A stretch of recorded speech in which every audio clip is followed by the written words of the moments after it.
Hello guys, আসসালামু আলাইকুম। আপনাদেরকে নতুন আরেকটি ভিডিওতে স্বাগতম।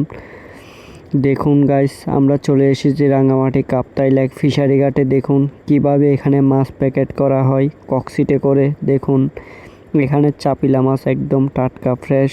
বিভিন্ন জায়গায়, ঢাকার বিভিন্ন জায়গায়, চট্টগ্রাম, খুলনা, রাজশাহী, বিভিন্ন জায়গায় এই মাছগুলা প্যাকেট করে বরফ দিয়ে অনেক জায়গায় কিন্তু পাঠানো হয়। দেখুন গাইস, এখানে ককশিট, ড্রাম, বিভিন্ন সরঞ্জাম সব কিছু রেডি আছে। দেখি এই মামাটার সাথে একটু কথা বলে দেখি তিনি কি বলে।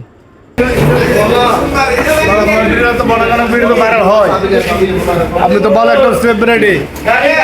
এখানে রাঙামাটি মাছ সম্পর্কে একটু মামা কিছু বলতেন যদি। রাঙামাটির মাছ হচ্ছে আপনার বাংলাদেশের বিখ্যাত।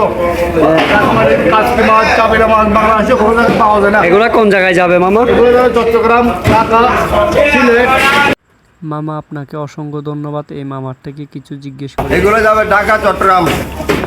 আপনাকে মামা অসংখ্য ধন্যবাদ এত সুন্দর একটি কথা বলার জন্য। আশা করি আপনারা বুঝতে পেরেছেন কোন কোন জায়গায় পাঠানো হবে এই কিসকি চাপিলা মাছ। বিভিন্ন জায়গায় কিভাবে প্যাকেট করে কিভাবে পাঠানো হবে আশা করি আপনারা বুঝতে পেরেছেন। আপনারা যদি আমার চ্যানেলে নতুন হয়ে থাকেন প্লিজ দয়া করে আমার চ্যানেলটি সাবস্ক্রাইব করে পাশে থাকবেন। আসসালামু আলাইকুম।